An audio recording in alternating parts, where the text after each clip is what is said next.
Good morning. In the last classes, we were discussing about the Fourier transform, and let us see a little summary of the Fourier transform. The Fourier transform e to the power minus at ut was a plus j omega, e to the power at u minus t was 1 upon a minus j omega. For del t, it was 1.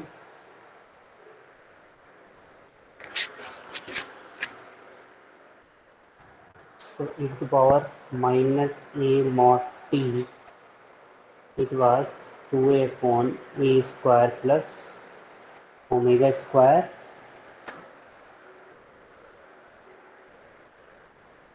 and e to the power minus at ut minus e to the power at u minus t, it was 2j omega upon a square plus omega square.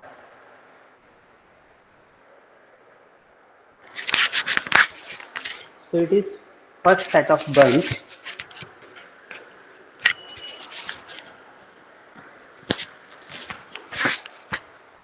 This is first set of bunch. I would say direct Fourier transform.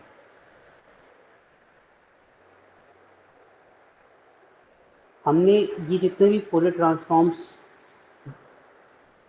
Compute किए थे, ये direct compute किए थे इस formula से. The another set of bunch was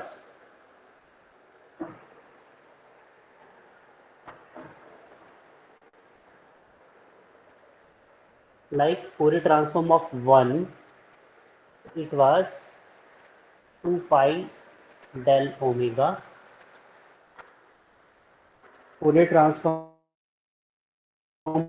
of signum t, 2 by j omega. Cos omega t, pi del omega minus omega naught plus del omega plus omega naught.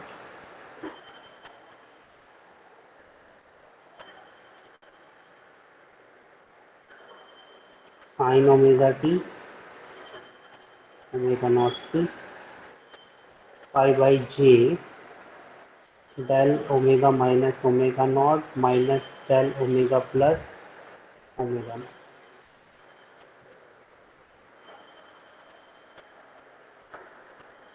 There was one more,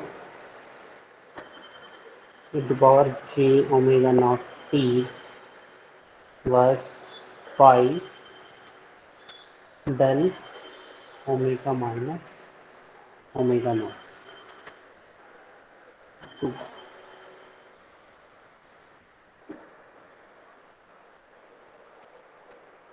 So we computed these Fourier transforms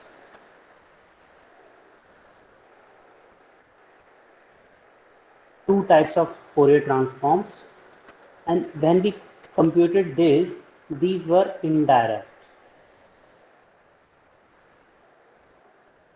These were computed by using property of Fourier transform.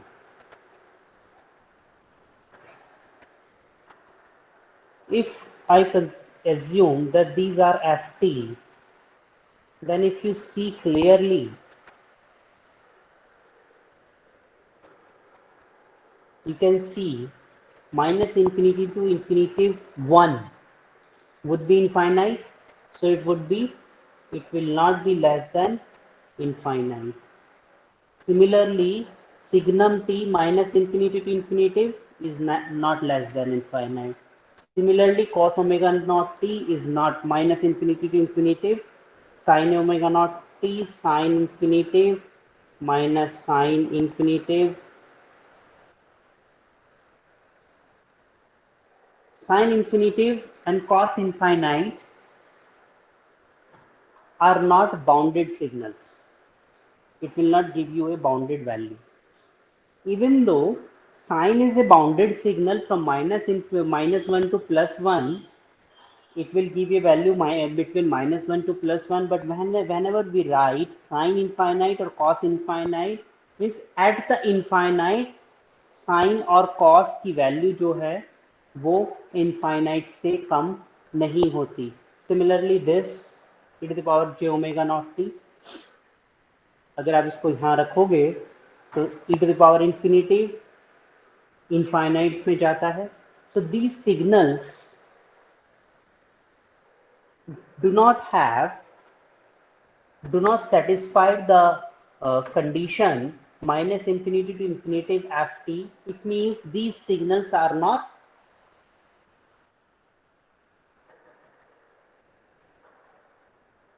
stable. These signals are not stable. So we can say, note, for a system to be stable, its impulse response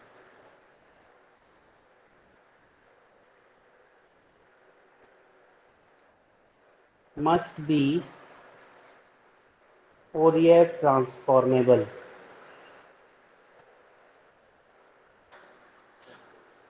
ये condition कौन सी थी? Stability की condition थी कि h t अगर less than infinite हुआ, minus infinity to infinity h t, if h t is less than infinite, in that case system will be stable. So for a system to be stable, its impulse response must be Fourier transformable.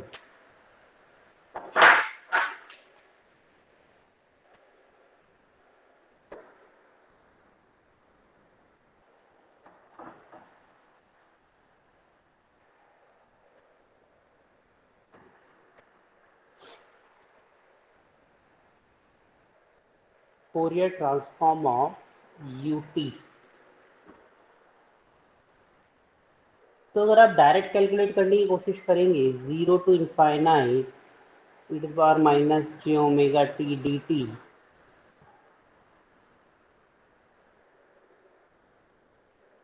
तो ये आएगा e to the power minus j omega t divided by minus j omega 0 to infinite.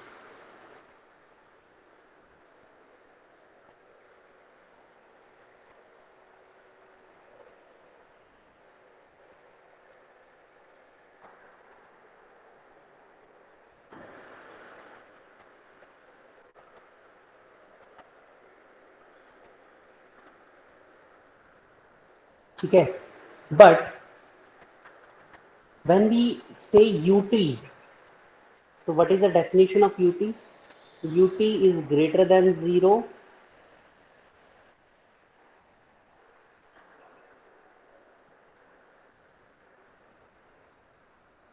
we can compute from here also, but at 0, at t is equals to 0, ut is not defined. At t is equals to 0 or ut is discontinuity is there.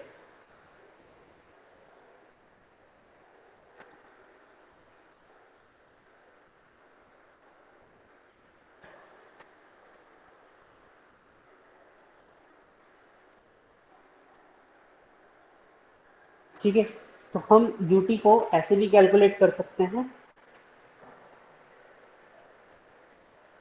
ऐसे भी calculate कर सकते हैं और ऐसे भी calculate कर सकते हैं. ut 2 ut minus 1 is equals to signum t.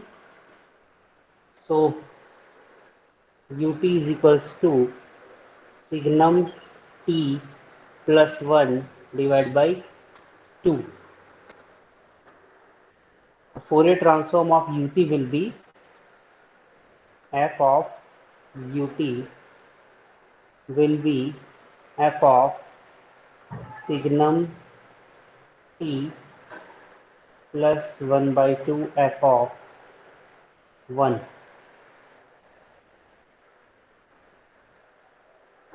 तो सिग्नम टी का होता है 2 by J omega into 1 by 2 plus 1 by 2 2 pi del omega. Pi से पाई कैंसिल हो गया. तो यूटी का जो फोरियर ट्रांसफॉर्म होगा वो होगा 1 by J omega plus pi del omega.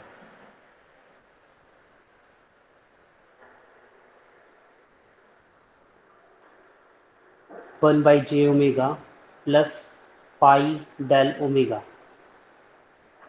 यहाँ देखते हैं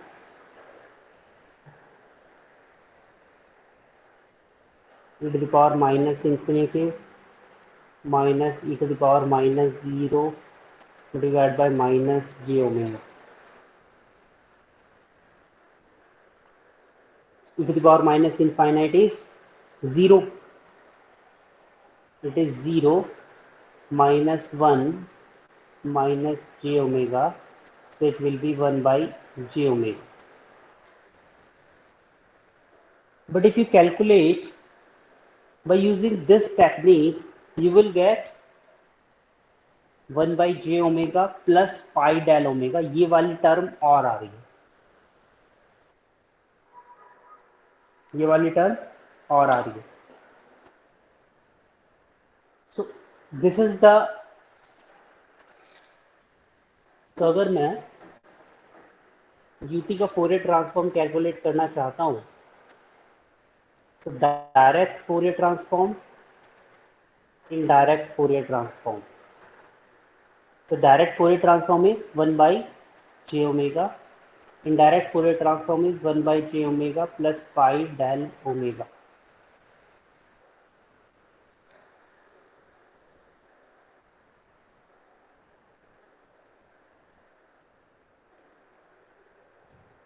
ये वाली जो चीज है, इसमें हमने जीरो पर ut को क्या लिया है कि ut is equals to 1 at 0.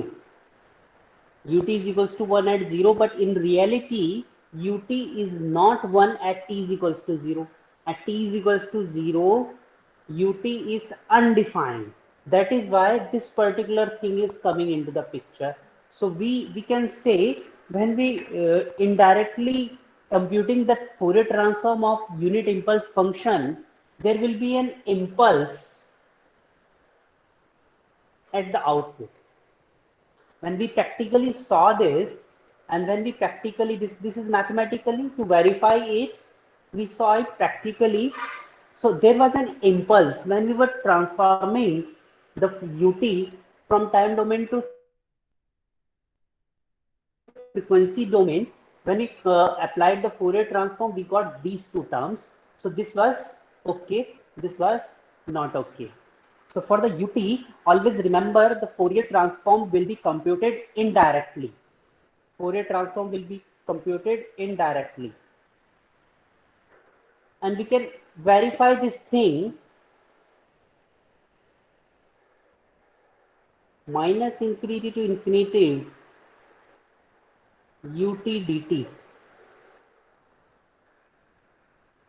So we can say 0 to infinite 1 into dt. So we can say t 0 to infinity.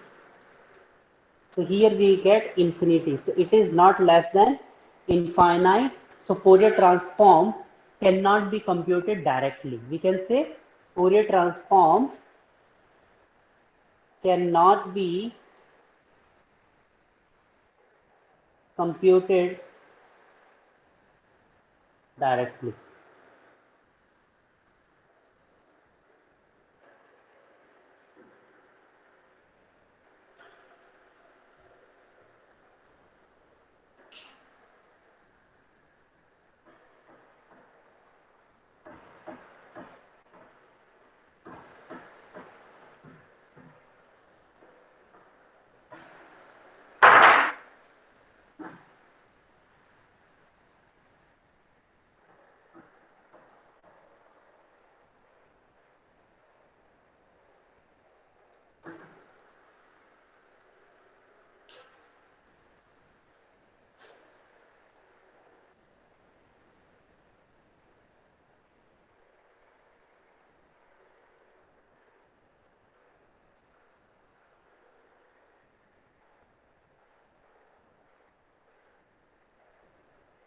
अगर आप फोरियर ट्रांसफॉर्म करेंगे a1 f1t plus a2 f2t का, so you will get a1 f1 omega plus a2 f2 omega.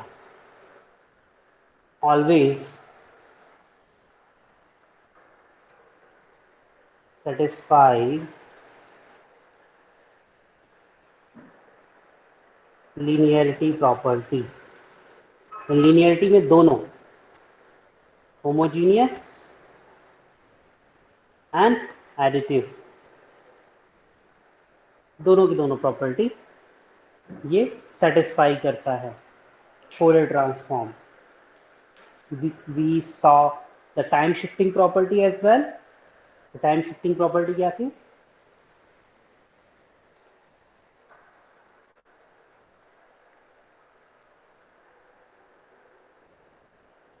ft का Fourier transform अगर f omega है, so F T minus T not का Fourier transform होगा f omega e to power minus j omega T not,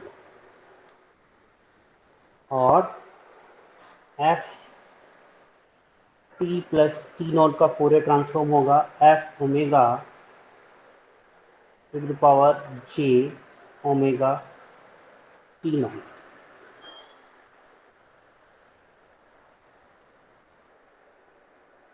If I take the mode of this, means if I draw the magnitude spectrum,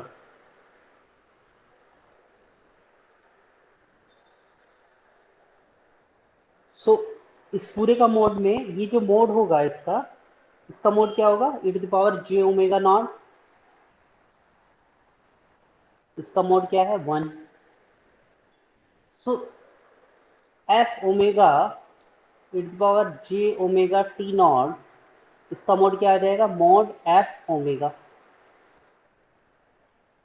यानी कि अगर आप time shifting करते हैं, if you do the time shifting, then there is no change in magnitude spectrum, only phase spectrum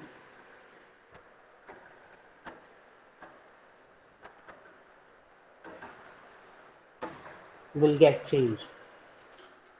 For the time shifting, there is no change in magnitude spectrum. क्यों? क्योंकि इसका magnitude हमेशा 1 रहता है, केवल ये फेज वाली वैल्यू चेंज होगी. That is why only phase spectrum will be changed. And similarly, it was done in the Fourier transform. If you remember, the Fourier series coefficient was unchanged for the time shifting. Only the and we could compute the Fourier series coefficient. There was no change in the Fourier series coefficient. Similarly, in the Fourier transform, the magnitude spectrum of the Fourier transform remains unchanged. Only the phase spectrum is changed. So we can compute the Fourier series, Fourier coefficient, or Fourier transform, even if there is a time shifting.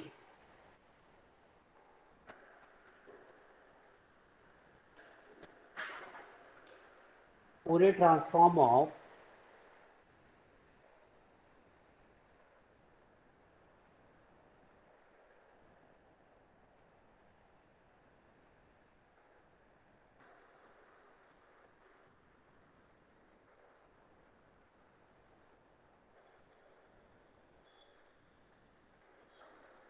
इसको 4 लेंगे.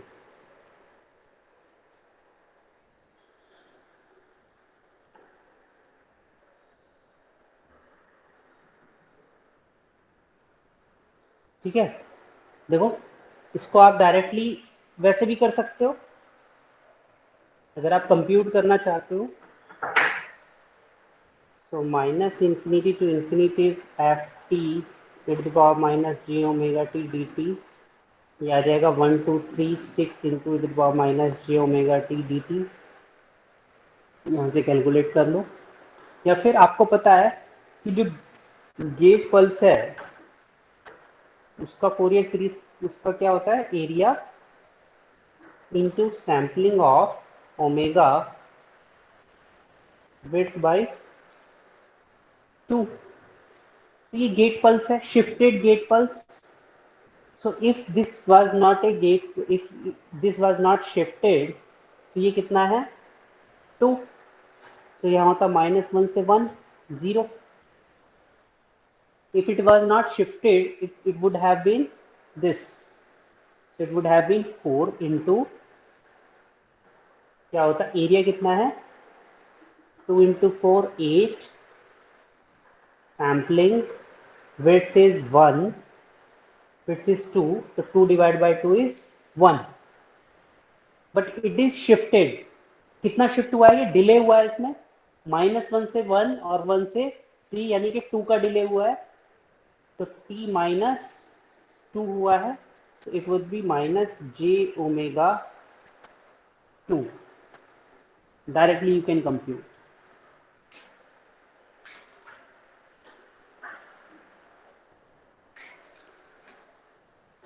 So it would be answer for ft. Directly आप लिख सकते, ये तो आप ऐसे compute, 4 क्यों लिया 4 टाइम्स? अरे यहाँ 4 है ना, यहाँ 4 आएगा। नहीं नहीं 4 नहीं आएगा, ये एक्चुअली गेट पल्स थी ना, इसको रहना गैस। अच्छा ये 6 दिया हुआ है, सॉरी, 6 इंटू 2 12 आ जाएगा। नेक्स्ट देखो,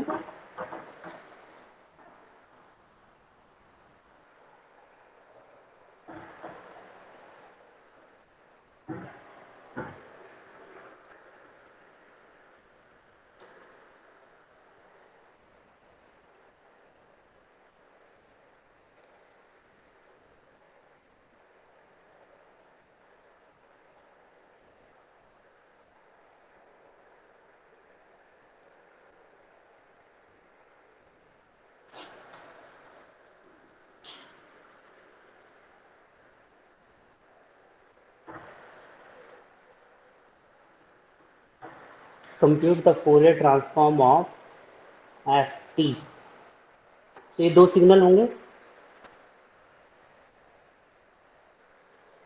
0 to 5 and 2 to 3। तो ये होगा F1T, ये होगा F2T।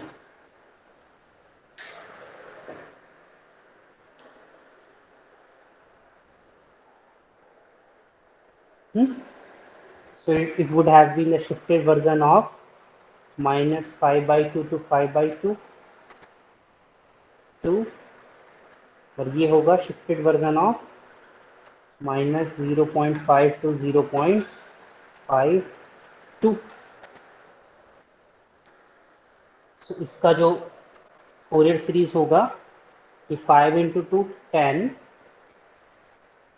Sampling of omega width is 5, 5/2, और इसका होगा 1 into 2 2, sampling of omega width is 1/2। F1T is, suppose this is F3T and it is F4T, so F1T is F3T minus 5/2, F2T is equals to F4T minus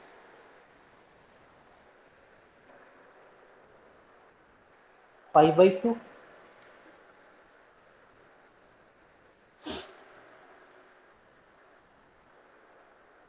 ठीक है, तो ये हो जाएगा, इसका फोरियर सीरीज हो जाएगी 10 sampling of omega 5/2 into e to the power minus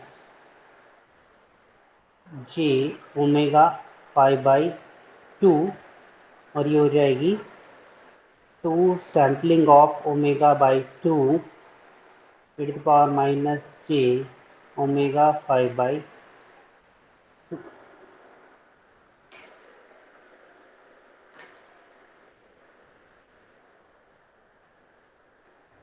So finally, the answer would be f omega will be equal to 2 e to the power minus j 5/2 common आ जाएगा 5 sampling of omega 5/2 plus sampling of omega by 2.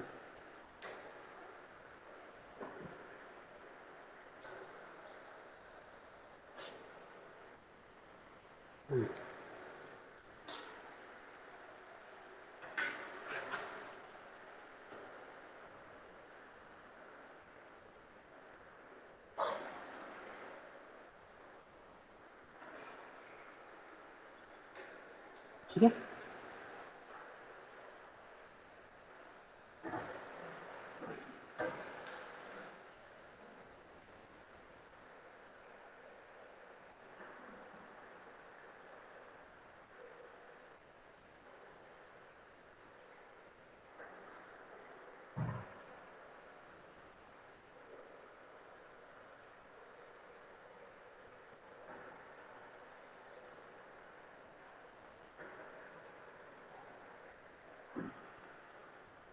ये था.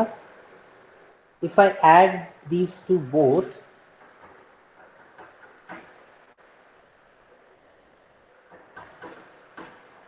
if I add these two, it would be f omega e to the power minus j omega naught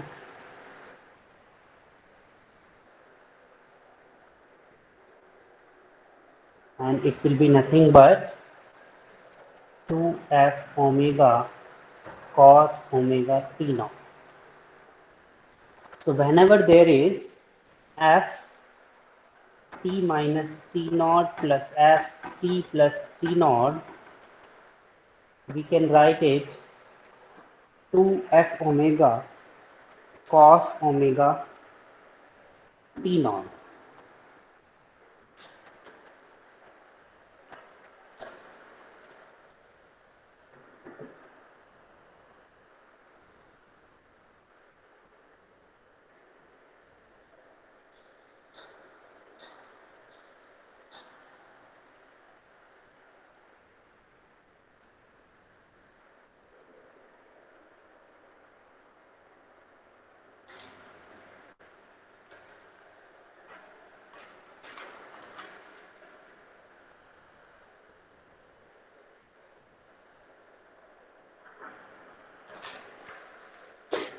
ठीक है. Next देखते हैं.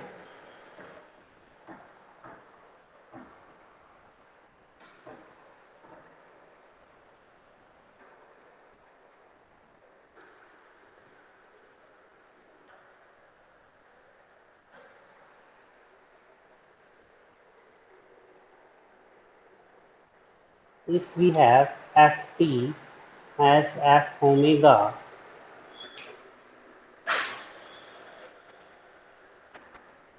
then what about fat? So fat would be 1 by mod a f omega by a.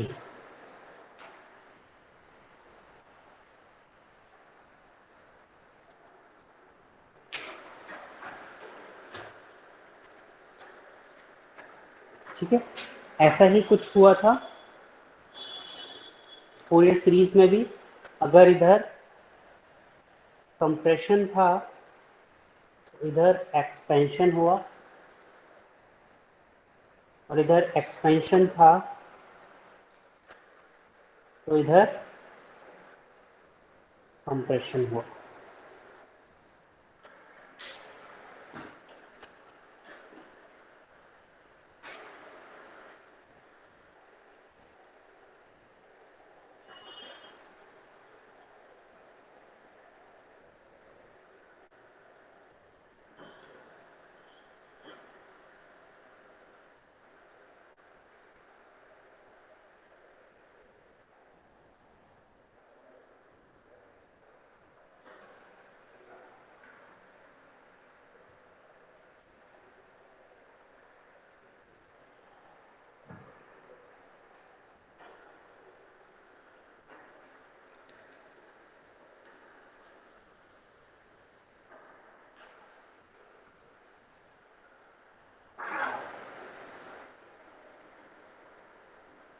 सो अगर यहाँ पर F T by to हुआ तो यहाँ टू एफ टू ओमेगा हो जाएगा, और यहाँ एफ टू टी हुआ तो यहाँ one by two F omega by to हो जाएगा।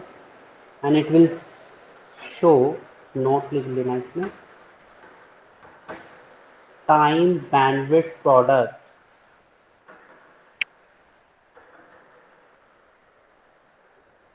of Fourier transform is always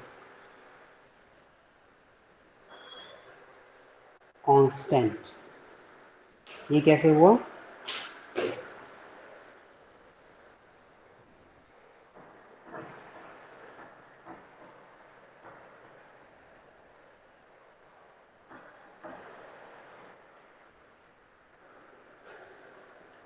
तो सपोज यहाँ पे कोई सिग्नल ले लेता हूँ, कोई भी माइनस ई से पी के लिए, और इसका फोरियर जो ट्रांसफॉर्म है, सपोज वो माइनस ओमेगा एम से ओमेगा एम होता है, ठीक है। सो इसकी वेट कितनी है? टाइम टू टी, और ये कितना है? To omega M. सो ये हो जाएगा four t omega m multiplication. दोनों का मल्टीप्लीकेशन कितना हो जाएगा? Four t omega m. This is time, it is bandwidth. तो फ्रीक्वेंसी की टर्म में होगी, उसको क्या बोलेंगे?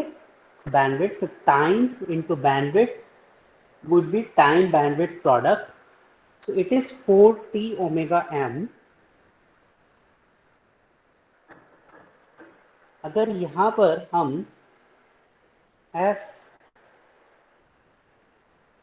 2t करते हैं तो हो जाएगा minus t by two two t by two, और ये इधर आएगा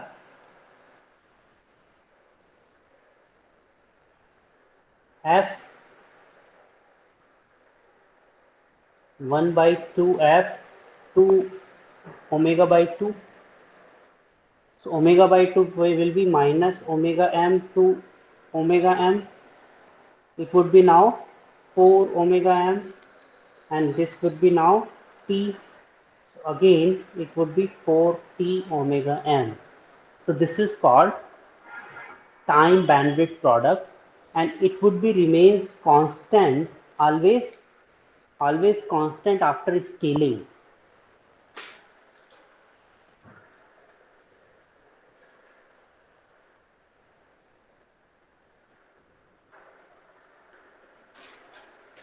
ठीक है, क्वेश्चन देखते हैं।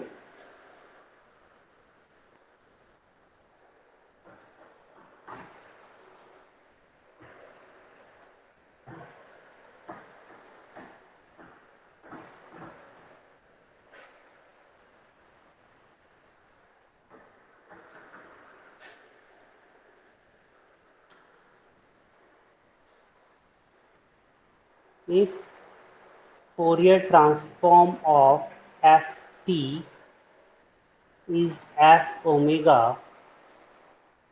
find the Fourier transform of gt in terms of f omega। तो कोई ft दिया हुआ है,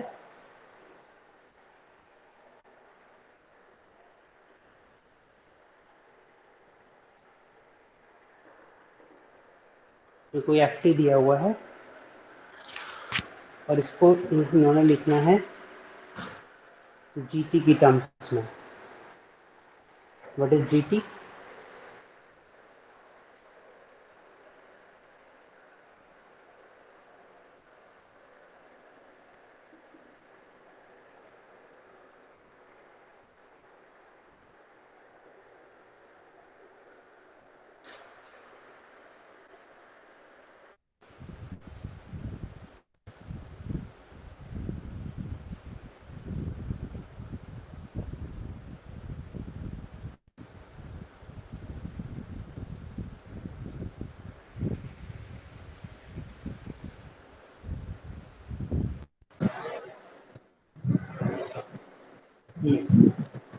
So what we need to do,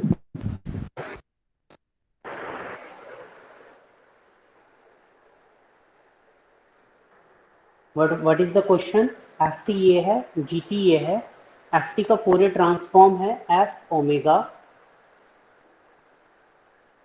तो gt का फोरियर ट्रांसफॉर्म किसकी टर्म्स में लिखना है? f ओमेगा की टर्म्स में। सो फर्स्ट gt को ft की टर्म्स में लिखो। इसकी विड्थ कितनी है? 4, इसकी विड्थ कितनी है? 1। तो gt विल बी, सबसे पहले f 40 हुआ होगा इसी तरह, है ना। तो एफ में अगर हम शिफ्ट करेंगे, पहले इसको शिफ्ट करो। सो एफ टी प्लस 2, एक शिफ्टिंग हुई होगी, एक स्केलिंग हुई होगी, इसको इधर शिफ्ट किया होगा पहले, फिर स्केलिंग हुई होगी, तब हमें जाके ये मिला होगा। तो हमने शिफ्टिंग की सबसे पहले, और अब इसमें 40 स्केलिंग कर दी।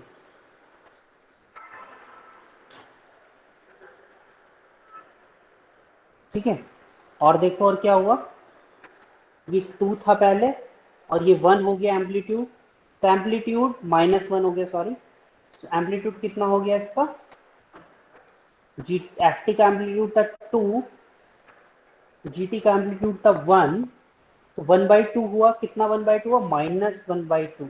सो G T is this,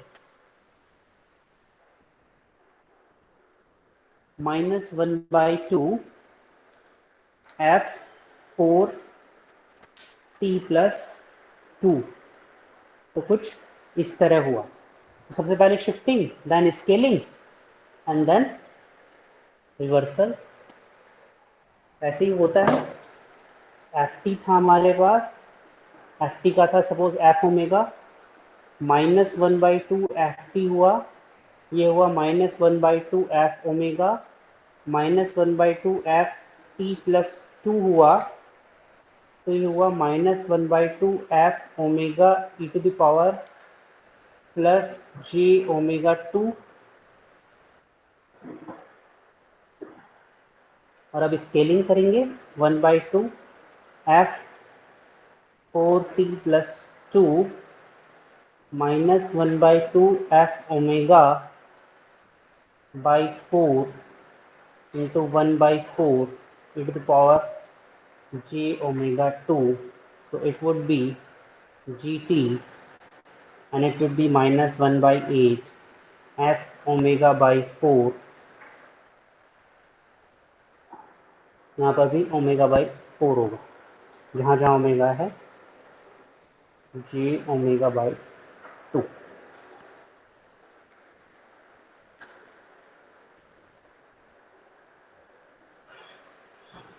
So this would be answer.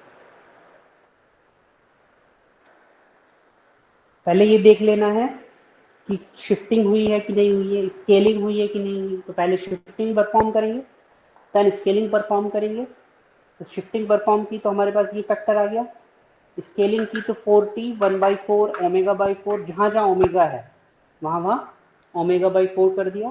तो फाइनली आपके पास ये आ गया, दिस इज द आंसर।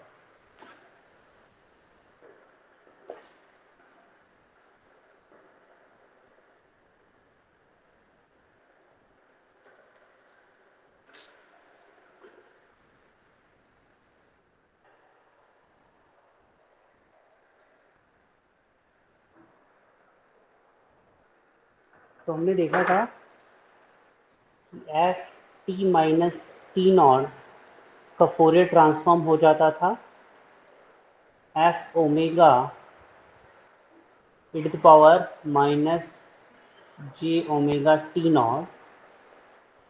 और यहाँ पर अगर आप F T minus T not plus F t plus T not कर दे रहे थे, तो आपके पास आ रहा था 2f omega cos omega t naught. Similarly, there was a property called frequency shifting, in which ft की मल्टीप्लाई अगर j ओमेगा नॉट t से कर दोगे तो आपको मिलेगा f omega minus omega not.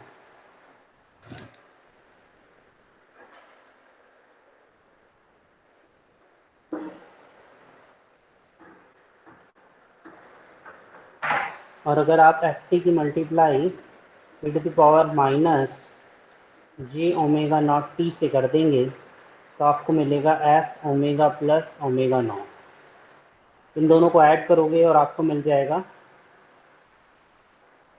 cos omega not t into 2, यहाँ मिल जाएगा f omega minus omega not plus f omega plus omega not.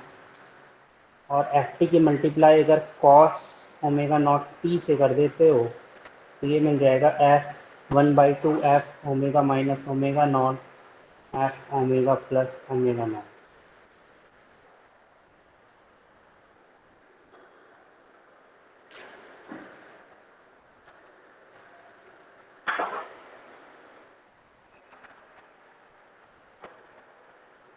Note, this relation is called modulation, and entire communication system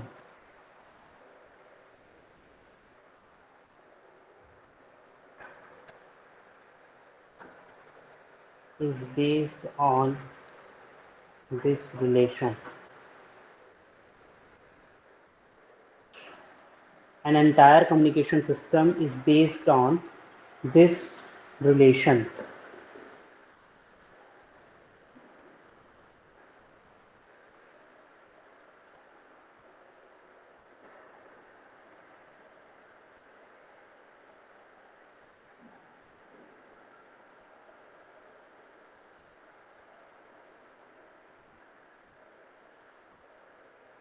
ठीक है,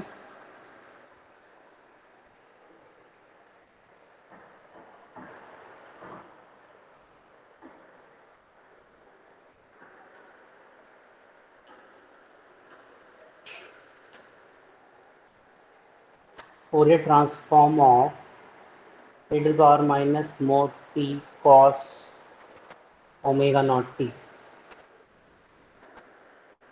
cos tan t ले,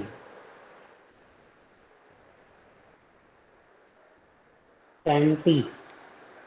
सो हमें पता है e to the power minus mod t का Fourier transform क्या होता है, a इज इक्वल्स टू 1 है ना। सी हो जाएगा 2 divide by 1 plus omega square,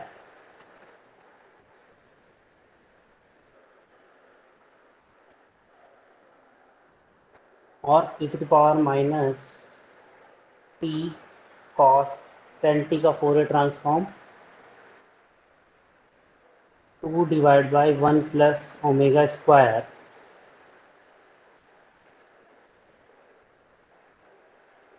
1/2 2 divide by 1 plus omega minus 10 का whole square plus 2 divide by 1 plus omega plus 10 का whole square.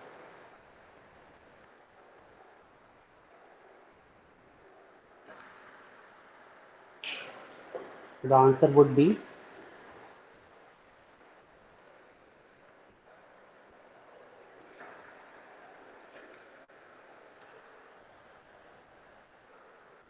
1/1 minus 1 plus omega minus 10 square plus 1/1 plus omega plus 10 whole square. So this is answer.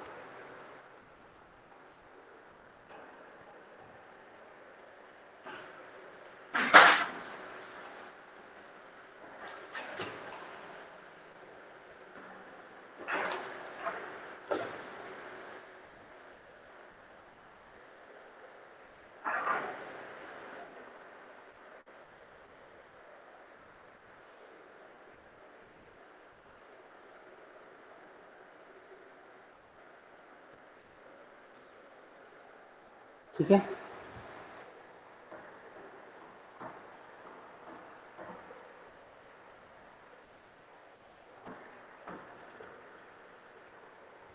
Fourier transform of sine pulse. देखो अब sine pulse क्या होती है। Sine pulse is this 0 to pi ft. This is called sine pulse. 0 to pi ft.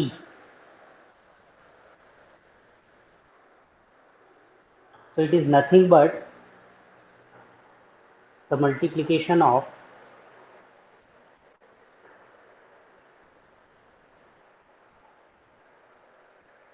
the sine signal 0 to pi. So this sine pulse is the multiplication of these two signals.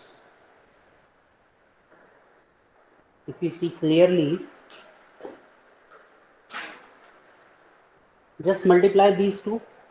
So इसके इधर सब zero, इसके इधर सब zero, आपको क्या मिलेगा? सिर्फ ये।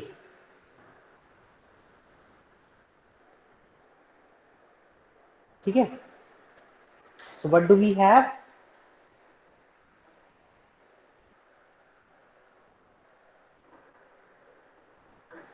Sine pulse is equals to gauge pulse into sine signal.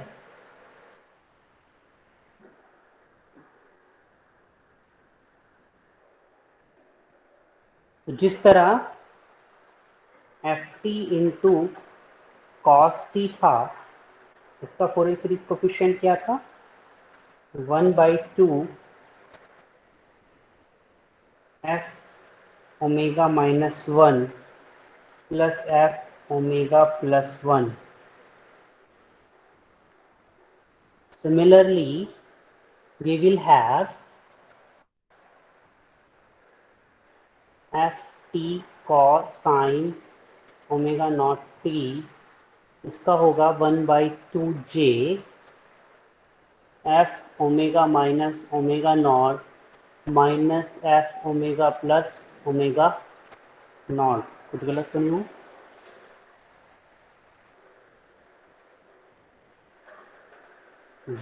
ठीक, सही है। तो यहाँ पर हमें क्या मिलेगा? तो हमारे पास है गेज पल्स साइन टी से मल्टीप्लाई किया तो हमें मिलेगा 1/2j एफ गेट का जो होगा F minus omega not minus F omega plus omega not. तो गेट को देख लेते हैं, इस वाले गेट को. It is a shifted version of -π/2 to π/2. इसका फोरियर कोफिशिएंट होगा area pi sampling omega π/2 and it is the delayed version. इसका होगा pi sampling omega π/2 e to the power minus j omega π/2.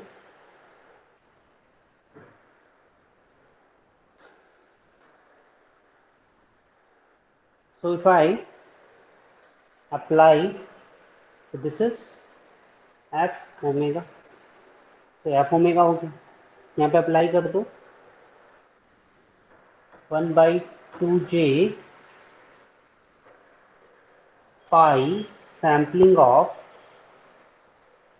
omega minus 1 π/2 e to the power minus j omega minus 1 π/2 minus pi sampling of omega plus 1 π/2 e to the power minus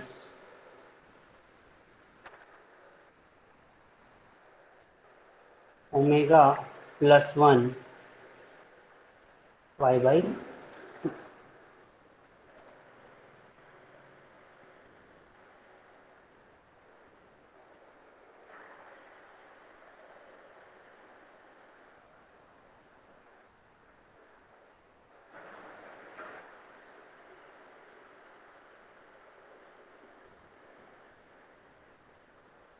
this is answer.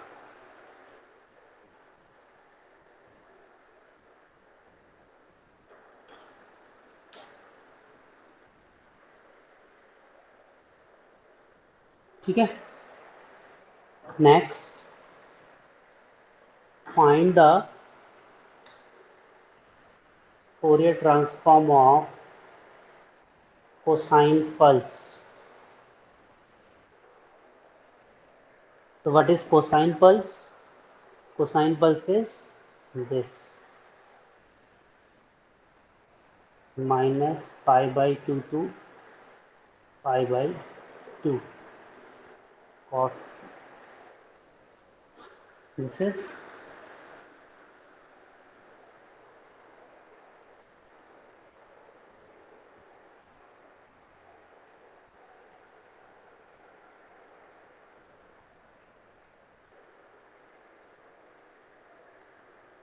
cosine pulse.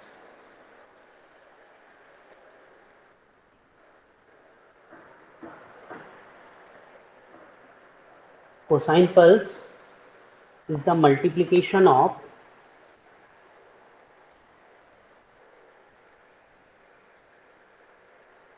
cos t minus pi by 2 to pi by 2 1 minus pi by 2 to pi by 2. Cosine pulse is the multiplication of these two. So इसका Fourier transform हमें बताया pi sampling of omega pi by 2. और अगर हम इसको multiply करते हैं तो we will have f t pi by 2 sampling of omega minus 1 pi by 2 plus sampling of omega plus 1 pi by. This is answer.